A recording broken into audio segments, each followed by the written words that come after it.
Kasongo yeye. Mombali nanga. Kasongo mbona wewe chomba songa ibara. Chomba. Wewe pia kuna lala kwani wewe ni mgonjwa? Kucha kwanza, kucha nikupe story bana. Nimetoka Nairobi juzi. Wewe kucha. Ngoja. Kucha nikupe story bana. Nimetoka Nairobi juzi. Na wewe yani unalala tu hivi. Chomba. Chomba acha kuangusha watu. Unalala. Acha sasa nikupe story. Story. Chomba mama juzi vile nilikuwa naenda Nairobi. Akaniambia tu vizuri.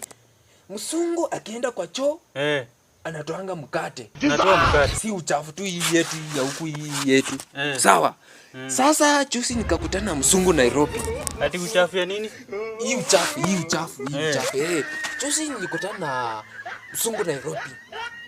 Unajua hiyo msitu yenye ukishuka hivyo kwa Nairobi huko inashuka hivyo. Sema. Hiyo bas. Nikamfuata, nikamwona hapo, nikamfuata. Unaona hapo chini. Chomba na kuangalia. Nikafuata. Nikachungulia watu hawako wanakuja.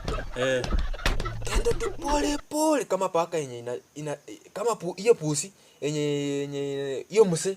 Hiyo mse kama yenye kwa kina nani huko chini. Hiyo kubwa. Sawa.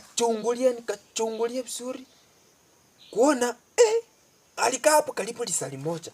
Nikachua pasi mkate imejaa ndani ya choo. Sasa ndakula nshipe. Nikakocha vile alitoka tu hivi. Anaenda ndani. Akaenda ndani. Kuingia. Msungu ya akaenda tu kuingia hivi. Nikachungulia hivi ndani ya shimo. Nikaona ainuki kama mkate. Sasa nikasema wacha nichukue mkono nifanyeko hivi na nilambe. Kufanyako tu hivi. Nikalamba. Wacha tu. Sasa uko na story nyingine umekuja kuniambia ama ni hii story? Msungu nakwambia mama alinitanganya. Hata niko nampeleka kwa mkasa. Mama alikwambia? Alinitanganya msungu anatoanga mkate. Si masenyo ingele. Mkate. Akili ndogo miaka mingi. Toka hapa enda hata hiyo si story.